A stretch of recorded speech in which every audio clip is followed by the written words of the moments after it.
सिंधु देश मुक़दरा साईं GM सैयद रहबरा समूरी सिंध जे बाशऊर सिंधियुनि भाइरनि ऐं भेनरुनि खे रहबर सिंधु देश साईं GM सैयद जे सालगिरह ते सन अचण ते भलीकार चऊं था।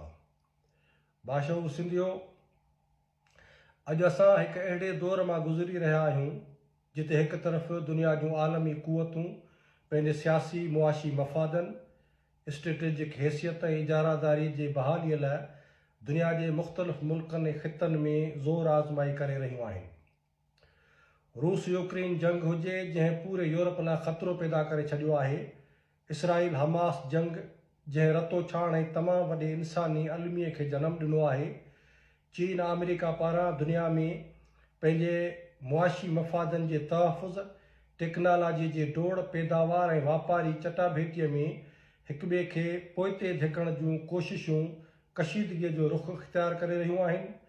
मिडल ईस्ट जी तेज़ीअ सां तब्दील थींदड़ सूरत हाल, अरब ईरान टकराव, पाकिस्तान पारां अफ़गानिस्तान ख़िलाफ़ जंगी जारियत, अमरीकी नए सदर डोनाल्ड ट्रंप पारां कैनेडा, ग्रीनलैंड, पानामा कैनाल ते अमरीकी तोसी पसंदीअ वारनि बयाननि ॾियण, दुनिया में मज़हबी इंतहा पसंदीअ ज़रिए क़ौमुनि जे तारीख़ी सियासी जदोजहदनि, लिबरल तरक़ी पसंद सोच मथां फ़रसूदा दकियानूसियत खे मढ़ण जी नाकाम कोशिश करणु ऐं दुनिया पारां एटमी हथियारनि ऐं मिज़ाइलनि जे तजुर्बनि जे इंसान दुश्मन डोड़ में हिक ॿिए खां गोए खणण वारी रवश, उन्हनि समूरनि मामलनि ज़रिए पूरी दुनिया ऐं इंसान ज़ात हिकु वॾी मुसीबत, जंगी तबाहियुनि, बुख बदहालियुनि, लॾ पलाण, हिजरतुनि, नाइंसाफ़ियुनि, करप्शन, ख़राब हुक्मरानियुनि जो शिकार आहे। अहिड़े वक़्त में तारीख़ी क़ौमुनि ख़िलाफ़ साम्राजी ऐं घणक़ौमी रियासतुनि अंदरि ग़ुलामी, सियासी जबर, मुआशी इस्तेहसाल, ज़ुल्म ऐं बेइंसाफ़ीअ सबबि ईअं पियो महसूस थिए त इंसान ज़ात साइंस ऐं टेक्नोलॉजी जे हिन जदीद दौर में वधीक मुहज़ब ऐं फ़ज़ीलत वारो थियण बजाए ॼण त वहशत ऐं बर्बरियत ॾांहुं वधी रहियो आहे। पर तारीख़ असांखे उहो पिणु ॿुधाए थी त को बि ज़ुल्म हमेशह लाइ नाहे रहियो ऐं न ई रही सघे थो। ग़ुलामीअ जे ज़ंजीरुनि खे टोड़ण लाइ तारीख़ी क़ौमुनि जे बहादुर पुटनि ऐं धीअरुनि मज़बूत इरादनि, हौसलनि, अज़्म, बेखौफ़ जदोजहद ऐं क़ौमी मज़ाहिमतुनि ज़रिए पंहिंजनि क़ौमुनि ऐं वतननि खे दुश्मन जे ग़ुलामीअ मां आज़ादु करायो आहे। ईअं सिंधु देश वतन पिणु हज़ारनि सालनि खां जॾहिं धारियुनि जे ग़ासिब क़ौमुनि पारां हमला थिया, सिंधी क़ौम जे बाशऊर ग़ैरतमंद फ़र्ज़ंदनि हमेशह पंहिंजे वतन जो दिफ़ा कयो आहे ऐं ग़ुलामीअ ख़िलाफ़ पुरअज़म जदोजहद ऐं क़ौमी मज़ाहिमत जो रस्तो इख़्तियार कंदे रूपलो कोली ऐं दोदो सूमरो बणिजी ग़ासिब क़ाबिज़ क़ौमुनि खे बदतरीन शिकस्त ॾेई पंहिंजे वतन जे सरहदुनि ऐं क़ौमी मफ़ादनि, आज़ादीअ जो हमेशह दिफ़ा कयो आहे ऐं पंहिंजे वतन मिटीअ जी हिफ़ाज़त कंदे दुनिया में इज़त सां पंहिंजो मक़ाम बरक़रार रखियो आहे। सिंधवासियो, अॼु जे आलमी सूरत हाल जंहिंमें हर वॾी ताक़त ऐं सघारियुनि क़ौमुनि पारां दुनिया में पंहिंजे गिरफ़्त ऐं दबदबे खे क़ाइमु रखण लाइ कमु करे रहियूं आहिनि, उहे पंहिंजे वालार पसंदीअ, इजारादारीअ, दुनिया जे मुआशी वसीलनि, तेल, गैस, ज़मीनुनि, सामूंडी रसद ते पंहिंजे गिरफ़्त ऐं बालादस्ती क़ाइमु करण लाइ पाण पतोड़े रहियूं आहिनि। उन्हनि आलमी क़ुवतुनि जे ॾाढे जे लठ खे ॿ मथा जीअं दुनिया में जिते हर सघारी क़ौम कोशिश करे रही आहे ऐं कमज़ोर क़ौमुनि खे ग़ुलामीअ जे ज़ंजीरुनि में जकड़ण जी कोशिश करे रही आहे, जीअं पंजाब साम्राज पारां सिंध खे पंहिंजी बेठकियत ऐं कानूनी बनाए सिंध मथां सियासी जबर मुसलत कंदे सिंध जो मुआशी इस्तेहसाल करे रहियो आहे। सिंध जे दरिया जे पाणीअ ते पंजाब साम्राज पारां ॾाढ कंदे नाजाइज़ कैनालनि जे ज़रिए सिंध जे पाणीअ मथां धाड़ो हणंदे सिंध जे लखें एकड़ ज़मीन खे वीरान ऐं बयाबान में तब्दील करे रहियो आहे। सिंध जे कुदरती वसीलनि मादनी ज़ख़ीरनि ते पंजाब कब्ज़ो करे चुको आहे। सिंधी ॿोली तारीख़ कल्चर खे मसख़ कंदे सिंध खे मुकमल ग़ुलाम बनाए छॾियो आहे। अहिड़े वक़्त में तारीख़ असां खां तमामु वॾी ज़िमेवारी ऐं संजीदगीअ जी घुर कंदे असां मथां उहा ज़िमेवारी रखी आहे त असांखे न सिर्फ़ु उन्हनि वॾियुनि ताक़तुनि जे जंगनि में वणनि सान लताड़जनि ॿूड़ा वांगुरु पंहिंजे क़ौमी ऐं तारीख़ी या वतनी मफ़ादनि खे ॿूड़नि वांगुरु लताड़जण खां बचाइणु घुरिजे, पर पंजाबी साम्राज्य जे ग़ुलामीअ मां पंहिंजे तारीख़ी वतन सिंधू देश खे मुकमल आज़ादु कराइण जे लाइ पुरअज़म सियासी जदोजहद ऐं क़ौमी मज़ाहमत खे पिणु सघारो ऐं मुनज़म करणो पवंदो। असांखे पंजाबी साम्राज्य ख़िलाफ़ु हर सूरत में मज़ाहमत लाइ बीहणो पवंदो। हे वक़्तु आहे त असां पंहिंजे इतिहाद ताक़त ऐं क़ौमी शऊर खे मज़बूत करियूं। ही वक़्तु आहे त असां पंहिंजे पाण खे आज़ादु क़ौम तौरु दुनिया जे साम्हूं पेश करियूं ऐं असां ग़ुलामीअ जो इनकार कंदे सिंधू देश वतन जे क़ौमी बहालीअ लाइ हिकु पासे सघारी क़ौमी जदोजहद करियूं, ॿिए पासे दुनिया जी हिमायत ऐं साथ हासिलु करण लाइ पिणु सिफ़ारती महाज़नि ते पंहिंजो आवाज़ मौक़ुफ़ ऐं तारीख़ी घुर दुनिया अॻियां ॾाहप बुर्दबारी ऐं संजीदगीअ सां रखूं। बाशऊर सिंधियो, अॼु सिंध ग़ुलामी ऐं ज़िलत जबर ऐं इस्तेहसाल जे जंहिं वॾी मुसीबत ऐं तबाहीअ जो शिकार आहे, उन जो सबबु पाकिस्तान जहिड़ी गैर फितरी रियासत अंदरि मज़हब जे धोखे ऐं पंजाबी साम्राज्य जे बंदूक जे ज़ोर ते सिंध जो ग़ुलाम हुजणु आहे। सिंध ग़ुलाम आहे, इन करे सिंध जे वजूद वसीलनि दरिया ॿोली ज़रई ज़मीननि कल्चर तारीख़ी इंसानी रवादारीअ वारे क़ौमी रूह ख़िलाफ़ पंजाब साज़िशूं करे रहियो आहे। अहिड़ी सूरत हाल में सिंधी क़ौम जे हारियुनि पोरियतनि दानिश्वरनि उस्तादनि वकीलनि नौजवाननि शागिर्दनि औरतुनि बुज़ुर्गनि ऐं ॿारनि समेत हर हिकु सिंधीअ खे पंहिंजो तारीख़ी ऐं क़ौमी किरदारु अदा करण लाइ बेखौफ़ थी दुश्मन जे कब्ज़े ज़ुल्म ऐं जबर ख़िलाफ़ कल्ह जे शहीद राजा ॾाहिर ऐं अॼु जे शहीद मुज़फ़र भुट्टो बणिजी उन्हनि समूरनि शहीदनि जे वाट ते हलंदे रहबर सिंधू देश साईं GM सैद जे ॾसियल राह ते हली वतन जी बका सलामती ऐं आज़ादीअ जी जंग विढ़णी पवंदी। उन लाइ मां हर हिकु सिंधीअ खे ऐं असां सभिनी खे इहा मां अपील कयां थो त असांखे पंहिंजो तारीख़ी क़ौमी किरदारु अदा करणो पवंदो। क़ौमी आज़ादीअ जे जदोजहद में को बि कमु नंढो या वॾो नाहे थींदो। जेकॾहिं तव्हां तालीम हासिलु करे रहिया आहियो त उहो बि तव्हांजो हिकिड़ो महाज़ आहे। जेकॾहिं तव्हां को कारोबार या नौकिरी करियो था त उहो बि उन में बि पंहिंजी बहितरी ॾेखारियो। जेकॾहिं तव्हां कलम या ज़ुबान ज़रिए जंग विढ़णु चाहियो था त पंहिंजे कलम ऐं ज़ुबान खे हिकु हथियार बनायो। जेकॾहिं तव्हां सिंध जी बका सियासी मुआशी मफ़ादनि जे हिफ़ाज़त लाइ पुरअज़म सियासी जदोजहद लाइ रोडनि रस्तनि ते वेही दुश्मन जे रसद खे मुकमल बंदि करण जो इरादो कयो था त पोइ दुश्मन जे तशदुद जबर ऐं बंदूक खां डिॼण जी ज़रूरत कान्हे।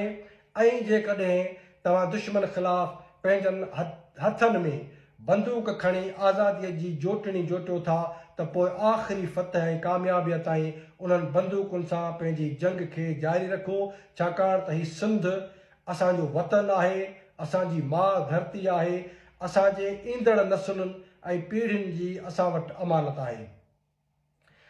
सिंध जी ग़ुलामीअ जो पुछाणो असांखां असांजा ईंदड़ नसुल कंदा। उन करे साह ॾेई बि असांखे पंहिंजो वतन सिंधू देश पंजाब साम्राज्य जे कब्ज़े मां हर सूरत में आज़ादु कराइणु घुरिजे। उहो वचन असां मां हर हिक खे पंहिंजे रहबर साईं GM सैद ऐं सिंधू देश जे शहीदनि जे मज़ारनि अॻियां बीही दोहिराइणु घुरिजे। भाइरो ऐं भेनरो, दुश्मन पंजाब साम्राज्य सिंधी समाज ऐं क़ौम खे कमज़ोर करण लाइ सिंध खे लिसानी ऐं नस्ली बुनियादनि ते गुमराह करणु वेढ़ाइण ऐं कमज़ोर करण जूं तमामु घणियूं साज़िशूं कंदो रहियो आहे ऐं करे रहियो आहे। उन करे असां मां हर हिकु बाशऊर सिंधीअ जो उहो क़ौमी ऐं तारीख़ी फ़र्ज़ु आहे त असां दुश्मन जे अहिड़ियुनि चालुनि साज़िशुनि खे पंहिंजे शऊर ॾाहप तदब्बर सां नाकाम बनायूं।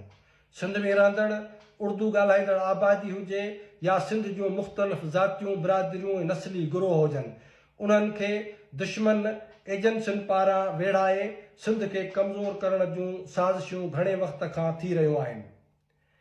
असांजे कचे जे माण्हुनि खे घटि इल्म ऐं पोइते पियल इलाइक़नि सबबि फ़ौज ऐं एजेंसियुनि पारां गुमराह कंदे क़बीलाई अनाउनि जो शिकार बनाए वेढ़ाइनि थियूं।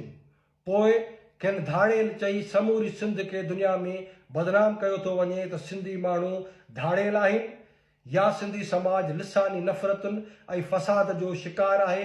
ईअं कंदे पंजाब साम्राज सिंध जी फुरलुट इस्तेहसाल जारी रखंदे सिंध जे असुल क़ौमी तज़ाद ग़ुलामीअ ते पर्दो विझी छॾे थो। ॿिए पासे सिंध मां अहिड़ा गुमराह कंदड़ माण्हू पिणु पंजाब पैदा करे छॾिया आहिनि जेके पंजाब खे साम्राज चवण बजाए ज़रदारी ऐं पीपीअ खे साम्राज बनाए लठ खे पटको ॿधी सिंध खे 24 कलाक गुमराह करे रहिया आहिनि। यादि रखो त पीपल्स पार्टी सिंध दुश्मन पार्टी ऐं पंजाब साम्राज जी दलाल आहे, जॾहिं त असल हक़ीक़त उहा आहे त सिंध खे पंजाब ग़ुलाम बनाए थो, सिंध जे वजूद ऐं वसीलनि ख़िलाफ़ साज़िशूं करे थो, सिंध खे फुरे लुटे रहियो आहे। अहिड़े सूरत हाल में सिंधु देश जे आज़ादी असां मथां तारीख़ जो तमामु वॾो फ़र्ज़ु ऐं ज़िम्मेवारी बनियल आहे। सिंध वतन जे आज़ादीअ खां जेके लातालगी इख़्तियार कंदे कोताही करे रहिया आहिनि, उहे ॼण त दुश्मन जी बी टीम बनियल आहिनि। मौजूदा वक़्त में पंजाब साम्राज पारां सिंध खे मुकमल ग़ुलाम बनाए सिंध जे वजूद ख़िलाफ़ साज़िशूं करे रहियो आहे। अहिड़ी सूरत हाल में सिंध जे बाशऊर माण्हुनि, सिंध जे असल क़ौमी सघ, हारियुनि पोरियतनि विचोले तबिके जे बाशऊर शहरियुनि, नौजवाननि, शागिर्दनि, वकीलनि, उस्तादनि, सहाफ़ियुनि, औरतुनि, मर्दनि, बुज़ुर्गनि मथां तारीख़ जी उहा ज़िम्मेवारी ऐं फ़र्ज़ु आहे त उहे समूरी सिंध खे मुतहद मुनज़्ज़म कंदे क़ौमी आज़ादीअ लाइ सगारी ऐं पुरअज़म सियासी जदोजहद ऐं पुरअसर क़ौमी मज़ाहिमत लाइ हिकु मक़सदु, हिकु क़यादत, हिकु पार्टी खे सगारो कंदे क़ौमी जदोजहद लाइ कोशिशूं कनि ऐं वतन जी आज़ादी बका सलामतीअ लाइ हर क़िस्म जूं जानी माली क़ुर्बानियूं ॾेई सिंधु देश जेको हिकु अज़ीम तहज़ीब, तारीख़, कल्चर, क़ौम ऐं वतन आहे, उनखे पंजाब जे साम्राजी कब्ज़े, ग़ुलामीअ, सियासी जबर, मुआशी इस्तेहसाल खां आज़ादु कराईं। असां मां हर हिकु बाशऊर सिंधी मर्द ऐं औरत खे उन क़ौमी मक़सद ऐं क़ुर्बानी जे जज़्बे सां बेखौफ़ थी अॻिते वधिणो पवंदो। असांजी जदोजहद जो मक़सदु रुगो आज़ादी न आहे, पर असां हिकु अहिड़ो निज़ाम क़ाइमु करणु था चाहियूं जिते हर हिकु माण्हूअ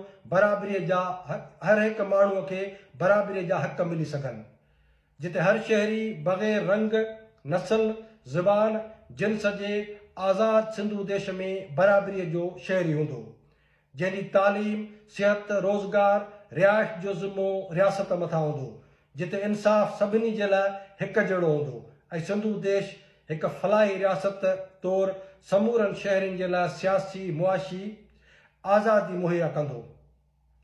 रियासत सेकुलर हूंदी, मज़हब हर शहरीअ जो ज़ाती मामिलो हूंदो, रियासत जो को बि मज़हब न हूंदो, सियासत ऐं मज़हब अलॻि हूंदा। असांजी जदोजहद उन आज़ाद सिंधु देश वतन जे लाइ आहे जिते कंहिं बि क़िस्म जो ॾाढ जबर ज़ुल्म जो मुकमल ख़ात्मो कयो वेंदो। वॾेराशाही, जागीरदारी, नस्ल परस्ती ऐं बुनियाद परस्तीअ जूं पाड़ूं पटे जदीद सिंधी समाज ऐं क़ौम जी तश्कील नओ कई वेंदी। उन लाइ ज़रूरी आहे त समूरी बाशऊर सिंध खे हिकु थी क़ौमी ग़ुलामीअ, जबर, इस्तेहसाल ऐं ज़ुल्म ख़िलाफ़ भरपूर जदोजहद करणी पवंदी। असांजी गॾियल जदोजहद ऐं क़ौमी सघ अॻियां दुनिया जी का बि ताक़त बीह न सघंदी। असां पंजाब साम्राज खे बदतरीन शिकस्त ॾेई पंहिंजे मादरे वतन सिंधु देश खे आज़ादु कराईंदासीं। उहो आज़ादु ख़ुशहाल सिंधु देश वतन जेको असांजे ईंदड़ नसलुनि जी हिफ़ाज़त, तरक़ी ऐं तामीर जी ज़मानत हूंदो, जिते असांजा ईंदड़ नसल ग़ुलामीअ जे ज़िलत खां आज़ादु थी पंहिंजे ख़्वाबनि जी ताबीर करे सघंदा। भाइरो ऐं भेनरो, अॼु सिंध बदतरीन ग़ुलामी ऐं ज़िलत सबबि जंहिं सियासी जबर ऐं मुआशी इस्तेहसाल ऐं इज्तिमाही बेहिसीअ जो शिकार आहे, उन जो सबबु पंजाब साम्राज्य पारां सिंध मथां जबरी कब्ज़ो आहे। असांजी धरती वसीलनि क़ौमी वजूद लाइ ग़ैर फितरी रियासत पाकिस्तान हिकु नासूर बणिजी चुको आहे। पंजाब जे साम्राजियत, जबरी कब्ज़ो ऐं तोसी पसंदीअ सिंध जे वजूद ख़िलाफ़ संगीन ख़तरो बणिजी चुकी आहे। हे वक़्तु आहे त समूरी बाशऊर सिंधी क़ौम पंहिंजे तारीख़ी, क़ौमी, सियासी, मुआशी हक़नि जी हिफ़ाज़त ऐं क़ौमी आज़ादीअ जे बहालीअ लाइ मुड़ुस माण्हू थी उथी बीहनि। जेका आज़ादी असांखां अंग्रेज़ साम्राज 1843 में हिकु धोखे ऐं फ़रेब जे ज़रिए खसी हुई ऐं उहा ग़ुलामी 1947 में पंजाब जे हवाले मुंतक़िल कई वई। असांखे पंहिंजे क़ौमी आज़ादीअ लाइ बेख़ौफ़ ऐं पुरअज़म सियासी जदोजहद ऐं पुरअज़म क़ौमी मज़ाहमत जी ज़रूरत आहे। इन करे मां अॼु समूरी सिंध खे उहा अपील कंदुसि त तव्हां जस्मम जे सियासी जदोजहद, क़ौमी मज़ाहमत जो हिसो बणिजो। असां तव्हांखे तारीख़ी वतन सिंधु देश आज़ादु करे ॾियण जो वचन था करियूं। भाइरो ऐं भेनरो, पंजाब साम्राज्य जेको असांजे वसीलनि ते क़ाबिज़ आहे, सिंधु दरिया जो पाणी ज़ोरी चोरी करे केनालनि ऐं डेमनि जे ज़रिए असांजे ज़राअत खे तबाह करे रहियो आहे। सिंध जा हारी जेके सिंध जे ज़रख़े ज़मीनुनि ते पंहिंजे रत ऐं पघर सां फ़सुलु पोखीनि था, उन्हनि खां जीअण जो हक़ु खसियो पियो वञे। कुदरती वसीलनि जहिड़ो कर गैस, कोयले ऐं तेल खे पंजाब जे मफ़ादनि जे लाइ क़तबु आंदो पियो वञे, जॾहिं त सिंध जा माण्हू ग़ुलामीअ ऐं ज़िलत सबबि, मुआशी इस्तेहसाल ऐं सियासी जबर सबबि बुख, बदहाली, अफ़लास जो शिकार आहिनि। सिंधी क़ौम पंहिंजे तारीख़ी वतन सिंध में बेगानी, बेवाह, वेचारी ऐं निधड़की बणियल आहे। फ़ौज ऐं एजेंसियुनि पारां धारियनि खे सिंध में आणे आबाद कयो पियो वञे त जीअं सिंधी क़ौम खे पंहिंजे ई तारीख़ी वतन सिंध में अकिलत में तब्दील कयो वञे।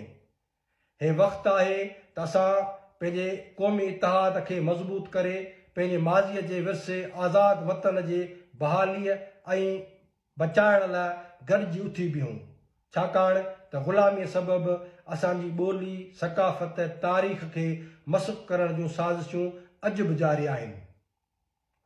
सिंध जे कुदरती वसीलनि, मादनी दौलत, दरिया, ज़मीनुनि, समुंड मथां पंजाब साम्राज्य जो जबरी कब्ज़ो आहे। इन करे वतन जी आज़ादीअ लाइ हर बाशऊर सिंधीअ खे पंहिंजो क़ौमी ऐं तारीख़ी फ़र्ज़ निभाइण जो हे वक़्तु अची वियो आहे, जंहिंमें कोताही, सुस्ती, काहिली ऐं कन लाटार करणु वतन सां वेसाघाती ऐं क़ौम सां गद्दारी करणु बराबरि आहे। भाइरो ऐं भेनरो, अॼु मां धरतीअ जे वारसनि, सिंध जे नौजवाननि ऐं बाशऊर सिंधियुनि अॻियां उहा हक़ीक़त पिणु वाज़े कंदो हलां त वतन जी आज़ादीअ जे हिन अज़ीम क़ौमी मक़सद ऐं जदोजहद जे राह में बेपनाह रुकावटूं, तकलीफ़ूं ईंदियूं।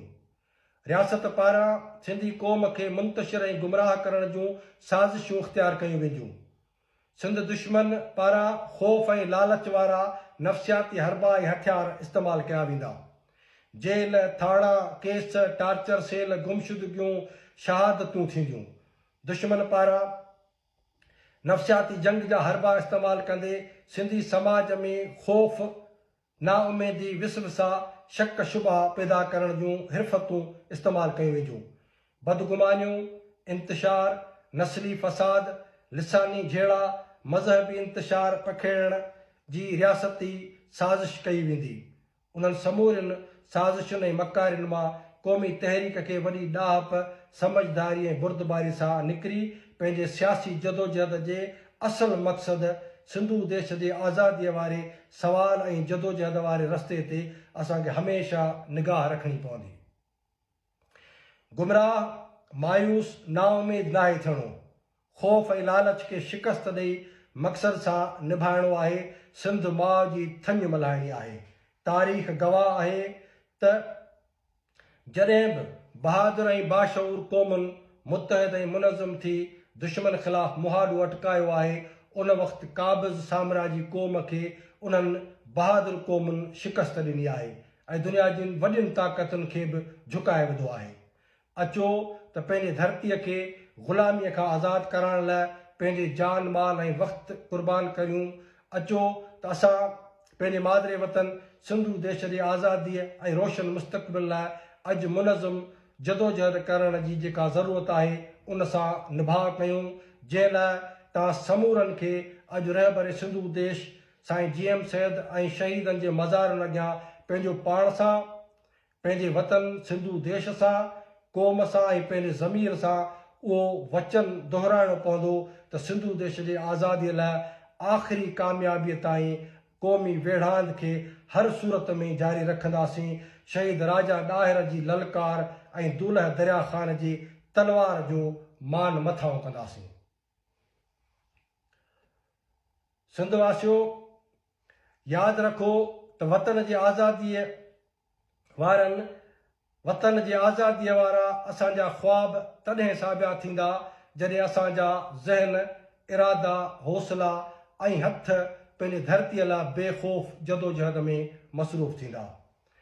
अॼु हिन सन जे धरतीअ तां असां दुनिया जे समूरनि मुल्कनि खे अपील था करियूं त असांजे क़ौमी आज़ादीअ जी जदोजहद में असांजो साथ ॾियो। असांजी आज़ादीअ जी जदोजहद इंसान ज़ात जे बका सां जुड़ियल आहे, छाकाणि त पाकिस्तान हिकु ग़ैर ज़िम्मेवार मज़हबी इंतहा पसंद रियासत आहे जेका दहशतगर्दीअ जी सरपरस्ती कंदी रही आहे, जंहिं दहशतगर्दीअ सबबि दुनिया जो अमन ऐं सलामती ख़तरे में आहे। पाकिस्तान जा एटमी हथियार ऐं मीज़ाइल पूरी दुनिया जे अमन ख़िलाफ़ हिकु वॾो ख़तरो आहिनि। इन करे सिंधू देश जी आज़ादीअ जी जदोजहद उन इंतहा पसंदी ऐं दहशतगर्दीअ ख़िलाफ़ पिणु हिकु खुलियल ऐं वसी सियासी महाज़ आहे। असां ग़ुलामीअ ख़िलाफ़ हिकु गॾियल जंग विड़ी रहिया आहियूं जेका सिर्फ़ु असांजी आज़ादीअ ताईं महदूद न आहे पर पूरी दुनिया ऐं इंसानियत जे इज़त, रवादारी ऐं इंसाफ़ जे लाइ हिकु गॾियल जंग आहे। असां चाहियूं था त दुनिया में हर इंसान पंहिंजे आज़ाद हैसियत ऐं इज़त वक़ार सां जीए ऐं हर क़ौम आज़ादीअ सां पंहिंजे मुस्तक़बिल जो फ़ैसिलो पाण करे। असांजो पैगाम क़ौमी आज़ादीअ जो पैगाम आहे। असांजो पैगाम इतिहाद इंसानी, अमन आलम, तरक़ी आदम वारो सैयद जो पैगाम आहे। इंसानी हक़नि ऐं क़ौमुनि जे बका ऐं आज़ादीअ जो पैगाम आहे। असां दुनिया जे अॻियां उहो पिणु वाज़े था करियूं त जेकॾहिं को बि असांजी आज़ादीअ ते धाड़ो हणण जी कोशिशि कंदो त असांखे ग़ुलाम करण जी कोशिशि कंदो त असां पंहिंजे आज़ादीअ लाइ, क़ौमी बका ऐं दिफ़ा लाइ हर क़िस्म जी जदोजहद करण में हक़ बजानब हूंदासीं। सियासी वेढ़ांद खां अमली वेढ़ांद ताईं असां जदोजहद जो पंहिंजो हक़, फितरी हक़ इस्तेमालु कंदासीं। क़ौमी आज़ादी मंशूर, सिंधू देश पैगाम असांजो, पाकिस्तान न खपे। तव्हांजो पंहिंजो शफ़ी बुरफ़त, चेयरमैन GS सिंध मुतहदा महाज़। महिरबानी।